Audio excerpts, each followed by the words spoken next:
Hello, I am Ajay Kumar, lecturer in Commerce, Government Degree College, Godavari.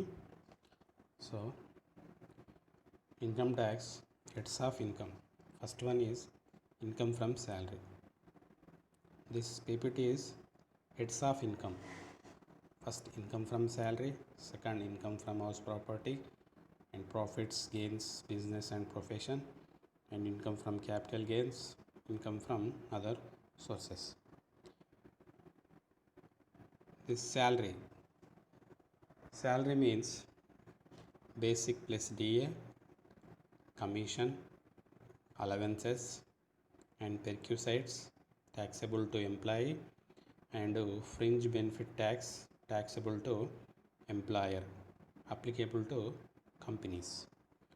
So first one, salary meaning any amount paid by employer to employee for contribution of service after specific interval is known as salary. Relationship between two person must be employer and employee. అంటే ఒక ఉద్యోగి ఉద్యోగరీత్యా తన యజమాని వద్ద స్వీకరించిన ప్రతిఫలంను జీతం అని అంటారు. ఎగ్జాంపుల్ ఏంటంటే employee salary and labour salary and parliament members salary. కావున ఇది ఇన్కమ్ ట్యాక్స్ చట్ట ప్రకారము relationship between two persons must be employer and employee. అంటే చెల్లించు మరియు స్వీకరించే వ్యక్తుల మధ్య గల స్పందము యజమాని మరియు ఉద్యోగిగా ఉన్నప్పుడు మాత్రమే స్వీకరించిన మొత్తంను ఇన్కమ్ ఫ్రమ్ శాలరీగా చెప్తారు. సో ఇన్కమ్ ఫ్రమ్ శాలరీ కానప్పుడు అది ఇన్కమ్ ఫ్రమ్ హౌస్ ప్రాపర్టీ కావచ్చు, and profits and gains and business కావచ్చు, లేదా ఇన్కమ్ ఫ్రమ్ అదర్ సోర్సెస్ కావచ్చు, నెక్స్ట్ ఇన్కమ్ ఫ్రమ్ క్యాపిటల్ గెయిన్స్గా కావచ్చు. కావున ఈ శాలరీలో basic salary, basic plus DA అంటే ఏంటిది, నెక్స్ట్ అలవెన్సెస్ అంటే భత్యంలో, ప్లస్ పెర్క్యూసైడ్స్ అంటే పరిలబ్ధులు, plus fringe benefit tax taxable to employee, జీతంనకు బదులుగా అప్లికేబుల్ టు కంపెనీ బదులుగా ఇతర లాభాలు, ఇవన్నీ జీతం నుండి ఇన్కమ్ ఫ్రమ్ శాలరీలో ఇవన్నీ ఇన్కమ్ ఫ్రమ్ శాలరీకి వస్తాయి. So next salary sections. Salary income from salary section 15 నుండి 17 వరకు ఇన్కమ్ ఫ్రమ్ శాలరీ గురించి ఇన్కమ్ ట్యాక్స్ యాక్ట్ వివరిస్తుంది. And 15, 16 and 17. So next allowances 17 subsection 3 third and plus perquisites 17 subsection 2 and profits in lieu of salary 17 subsection 3. ఇవి income from శాలరీకి plus అవుతాయి. అంటే salary plus allowances plus perquisites plus profits in lieu of salary, ఇతర వనరుల నుండి స్వీకరించిన బదులుగా లాభాలు. ఇందులో నుండి మైనస్ ఎంటర్టైన్మెంట్ అలవెన్స్ అంటే వినోద భత్యము and tax on employment is equal to income under the head salary. ఈ 4 హెడ్స్ అంటే ఇన్కమ్ ఫ్రమ్ శాలరీలో ఈ salary plus allowances plus perquisites plus profits in lieu of salary 4 కూడి ప్లస్ చేసిన తర్వాత అందులోకి వెళ్ళి కిందివి రెండు తీసేసిన తర్వాత వచ్చిందే హెడ్ శాలరీ అని అంటాం. కావున ఇందులో ఈ ఇన్కమ్ ఫ్రమ్ శాలరీకి సంబంధించినవి వివిధ అంశములు ఉంటాయి. అవి ఏంటంటే basic pay. First one basic pay.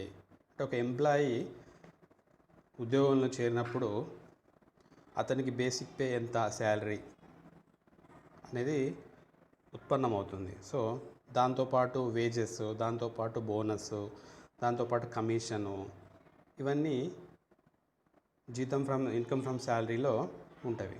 So ఇప్పుడు మనము మూల వేతనం గురించి కొన్ని షార్ట్ ప్రాబ్లమ్స్ చెప్పుకుందాము. బేసిక్ పే అని అంటారు. అసలు బేసిక్ పే అంటే ఏంటిది? ఇది ప్రధానమైన జీతం, మెయిన్ శాలరీస్ అన్నట్టు. అయితే ఇది ఈ బేసిక్ పే ఫస్ట్ జాయిన్ అయినప్పుడుతో పాటు ఇది ప్రతి సంవత్సరానికి దీనిలో చేంజెస్ అనేటివి ఉంటాయి. Basic pay is the prime salary. The salary may change every year on account of increment ద్వారా ప్రతి సంవత్సరము ఈ బేసిక్ పే అనేది పెరుగుతూ ఉంటుంది. కావున ఎగ్జాంపుల్ ఏంటంటే, ఒక ఎంప్లాయీ శాలరీ 5,000 మరియు ఇంక్రిమెంట్ 200 అనగా అతనికి రెండవ సంవత్సరము అతని శాలరీ ఎంత వస్తుంది అంటే 5,000 ప్లస్ 200 5,200 వస్తుంది. అట్లాగే థర్డ్ ఇయర్లో 5,200కి ప్లస్ మళ్ళీ 200 5,400 కూడా వస్తుంది. కావున దీనికి సంబంధించిన చిన్న చిన్న షార్ట్ ప్రాబ్లమ్స్ మనము ఇక్కడ చేద్దాం. So first calculate total basic pay for the previous year 2018-19 if the basic pay on 1st April 2018 is 8,000 and annual increment is 800 due on 1st October. So this is the problem. అంటే 1/4/2018 అతని యొక్క మూల వేతనం 8,000 మరియు increment 800. October 1న అతను అంటే తేదీన ఉన్నచో 2018-19 సంవత్సరం గత సంవత్సరంకు మొత్తం బేసిక్ పేని క్యాలిక్యులేట్ చేయమన్నాడు. సో గమనించాల్సిన విషయం ఏంటంటే, previous year 2018-19 annual increment 800 due on 1st October. Okay, basic pay ఎంత 8,000. అది ఎక్కడి నుండి 1st April 2018 to 30th September వరకు అతనికి 8,000 శాలరీ మాత్రమే తీసుకుంటాడు. Only for 6 months. April, May, June, July, August, September 6 months మాత్రమే 8,000 శాలరీ తీసుకుంటాడు. ఆ నెక్స్ట్ ఇంక్రిమెంట్ యాడ్ అవుతుంది. ఎంత 800 యాడ్ అవుతుంది. అప్పుడు అతని శాలరీలోకి ఈ 800 యాడ్ అవుతుంది. So 1st October to 31st March 2019 ఇది 6 months. Remaining 6 months 8,000 plus 800 is equal 8,800 6 months. So calculate the first 6 months 8,000 into 6 and after October 1st to 31st March 8,800 into 6. So first 8,000 into 6 is equal 48,000 and 8,800 into 6 is equal 52,800. Both are plus. 48,000 plus 52,800 is equal 1 lakh. This is the employee basic salary for the assessment year 2018-19. So, is it clear? Again one more problem. Basic pay on 1/4/2018 is 11,200 and increment is due on 1/2/2019 with 900. Calculate the total basic pay for the previous year 2018-19. So this is the small problem. Previous year means 2018-19. Annual income 900 due on 1st February. అతనికి వార్షిక increment 900 increment గడువు తేదీ 1/2/2019 గత సంవత్సరం మూల వేతనంను కనుగొనము. Okay, so basic pay అంటే మనము previous ఇయర్ది 2018-19ది 2019లో మనము క్యాలిక్యులేట్ చేసి ట్యాక్స్ అనేది మనము సబ్మిట్ చేస్తాం. సో ఇక్కడ కూడా first 1/4/2018 to 1/2/2019 is equal to 11,200 into 10 is equal to 1,12,000. Okay, is it clear? Next, after due on 1/2/2019 with 900 calculate the total basic pay. అంటే ఫిబ్రవరి నుండి ఇతని ఇంక్రిమెంటు 900 అతని బేసిక్ పేలో క్యాలిక్యులేట్ అవుతుంది. So 1/2/2019 to 31/3/2019 is equal to 12,100 into 2 is equal to 24 200. Okay, it means 100 అక్కడ 100 వచ్చింది కానీ 200, 12,200 into 2 is equal 24,200. So first 10 months salary, it is not included increment in 10 months salary, only basic pay 11,200 into 10 is equal 1,12,000.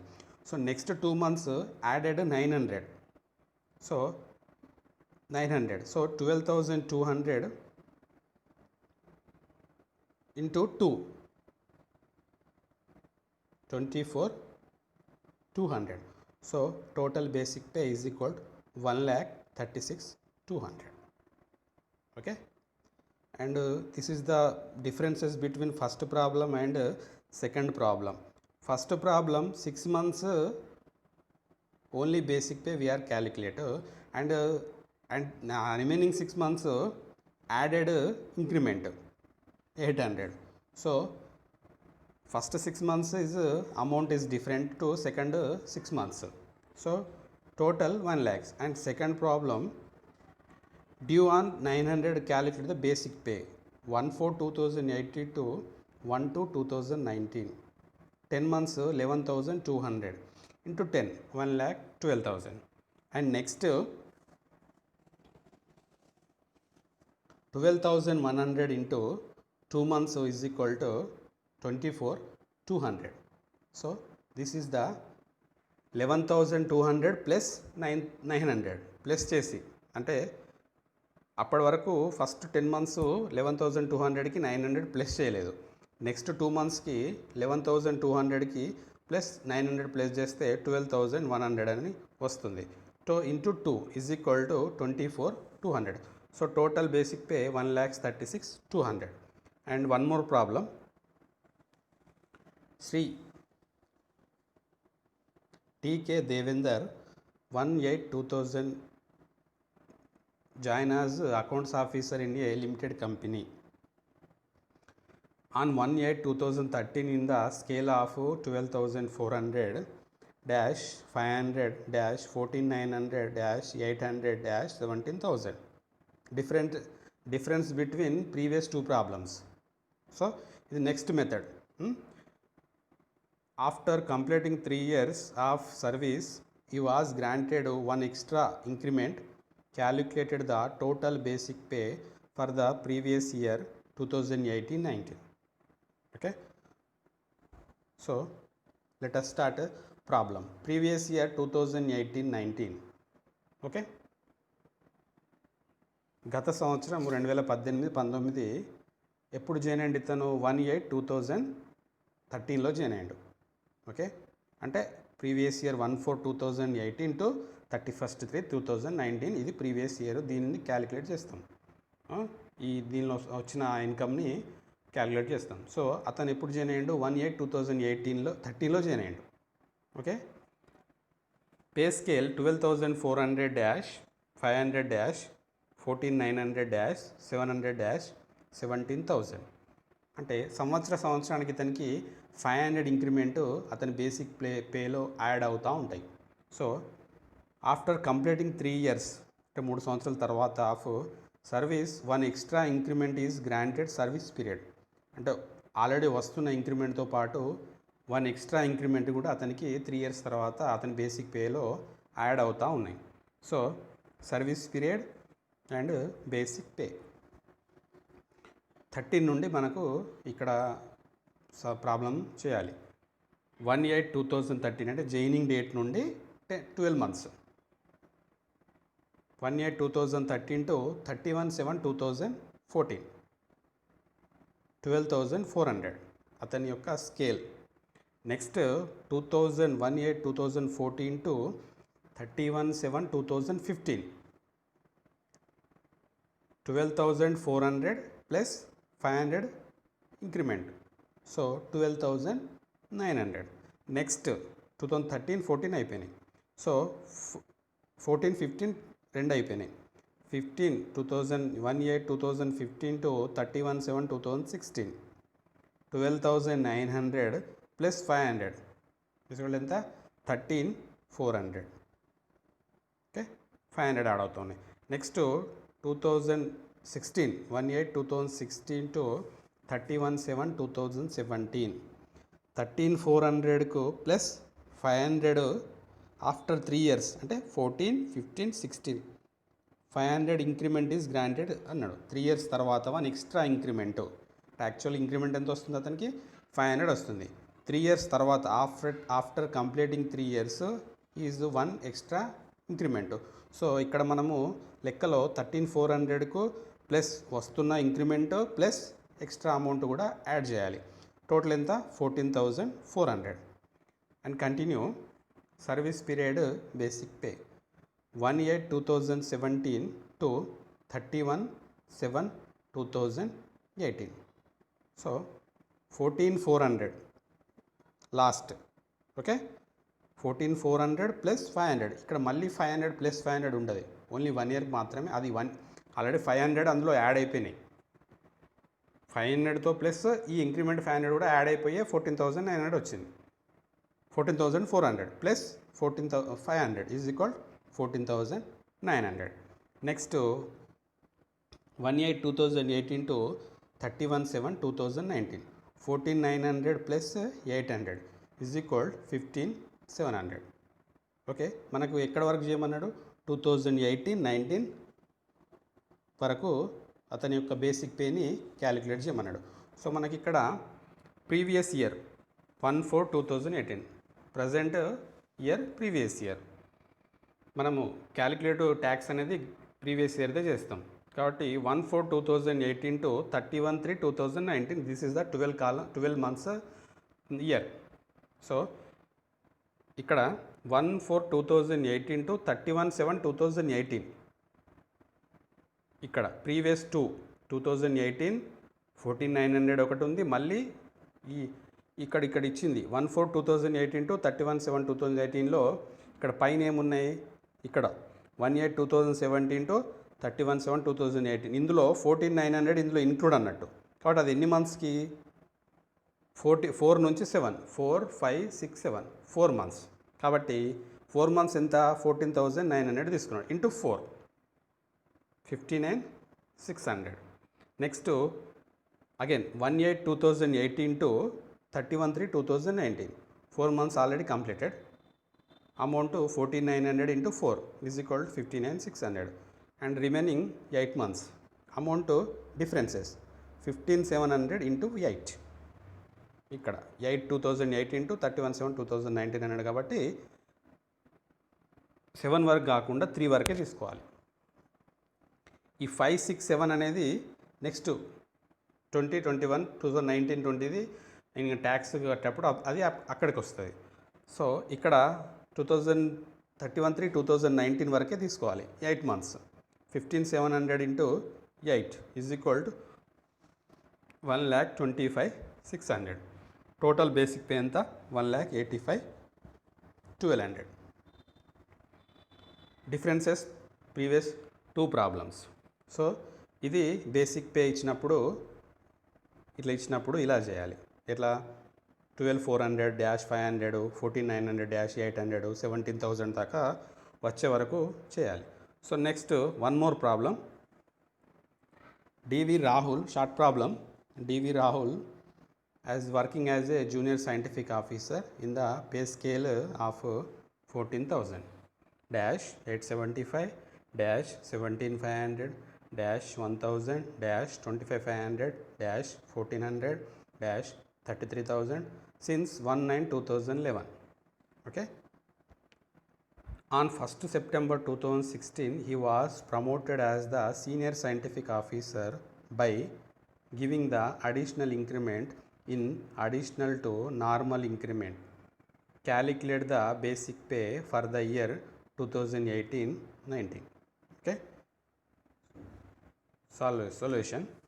Pay scale ఎంత అతంది? 14,000 -875 -17,500 -1,000 and -25,500 1,400 33,600. ఇది అతని pay scale. So మనం doctor Rahul was promoted as a senior officer by giving 2 additional increment in addition to normal increment 1/9/2016. ఇతనికి వచ్చే ఇంక్రిమెంట్తో సహా మరో సహా 2 ఇంక్రిమెంట్లు అదనంగా ఇతనికి ఇస్తున్నారు. కాబట్టి మనము calculate the 2018 year basic pay. So service period basic pay. Same third problem లాగా ఇది కూడా అలాగే. 1/9/2011 టు 30/8/2012 14,000. అతని pay scale 14,000. Next 1/9/2012 to 30/8/2013 14,000 plus 875 increment. So total 14,875. Okay. Next 1/9/2013. Sir ఇక్కడ 1/9/2011 ఎందుకు తీసుకోవాలి? 1/4/2011 తీసుకోవచ్చు కదా అంటే అతను జాయిన్ అయిందే 1/9/2011. కాబట్టి జాయిన్ అయిన డేట్ నుంచి ఆ మంత్ నుంచే అతని బేసిక్ పే లెక్క కడతారు. కాబట్టి 1/4/2011లో అతను జాయిన్ కాలేదు కదా, అతని శాలరీ తీసుకోలేదు కదా, కాబట్టి 1/9/2011 నుండే కట్టాలి 12 మంత్స్కి. Next 1/9/2013 to 30/8/2014 14,8075 plus 875 is equal 15,750. Next 1/9/2014 to 30/8/2015 15,750 plus 875 is equal 16,625. Okay. Next 1/9/2015 to 30/8/2016. So 16,625 plus 875 is equal 17,500. Next 1/9/2016 to 30/8/2017. Doctor Rahul was promoted as a senior officer by giving 2 additional increment. అతనికి promotion వచ్చింది కాబట్టి ఎప్పుడు అది ఇక్కడ 2 increments అయినాయి. 1/9/2016 to 30/8/2017. So 17,500 ఎప్పుడంటే on September 2016లో promotion వచ్చింది.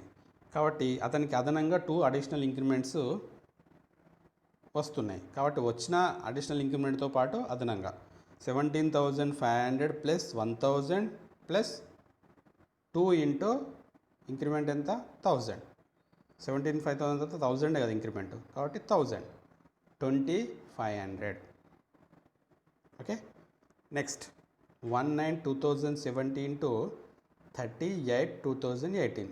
అంటే ఇక్కడ 17,500 అక్కడ వరకు అతనికి 1,000 యాడ్ అవుతూ ఉన్నాయి. 16,625 నుంచి ప్లస్ 875 చేస్తే 17,500 వచ్చింది. 17,500 నుంచి 1,000 ఇంక్రిమెంట్ యాడ్ అవుతుంది. ఆ 1,000 ఇంక్రిమెంట్తో పాటు అడిషనల్గా 2 ఇంక్రిమెంట్స్ యాడ్ అవుతాయి. కాబట్టి యాడ్ కావడం వల్ల 2,500 వచ్చింది. So 1/9/2017 to 30/8/2018 2,500 plus 1,000 21,500. Next 1/9/2018 to 30/8/2019 21,500 plus 1,000 22,500. So మనకు ప్రీవియస్ ఇయర్ అంటే గత సంవత్సరంది లెక్క కట్టాలి 2018-19. సో ఇక్కడ 1/9/2017 టు 30/8/2018 అనేది చేస్తే 12 మంత్స్ చేస్తే 21,500. కాబట్టి మనకు అందులో 4 మంత్స్ ఈ ప్రీవియస్ ఇయర్ 1/4/2008 నుంచి 1/4/30/8/2008 4 మంత్స్ది ఉంది అందులో. కాబట్టి మనము 1/4/2018 టు 30/8/2018 అక్కడ వరకు 21,500 into 5 April, May, June, July, August. Okay. 5 months 21,500 into 5తోని కట్టాలి. కాబట్టి ఎంత 1,07,500. నెక్స్ట్ రిమైనింగ్ ఆగస్టు వరకు అయిపోయింది. సెప్టెంబర్ నుండి 1/9/2018 to 31/3/2019 is equal 7 months 22,500 into 7, 1,57,500. Okay, is it clear? ఇక్కడ కన్ఫ్యూజ్ కావాల్సిన అవసరం ఏం లేదు. 1,4,2018 to 38,2018. ఇక్కడ 17 to 18 ఉంది కదా, అది 21,500 into 5, 1,07,500. నెక్స్ట్ రిమైనింగ్ 7 monthsది 22,500 into 7 is equal 1,57,500. Basic pay ఎంత? 2,65,000. These are the short problems of basic pay. అది ఇది basic pay is the prime శాలరీది. The salary may change every year on account of increment. So ఇది ప్రతి సంవత్సరం change అవుతూ ఉంటుంది. అతని యొక్క ఇంక్రిమెంట్ అనేది ఎవ్రీ ఇయర్ చేంజ్ అవుతూ ఉంటుంది. So okay.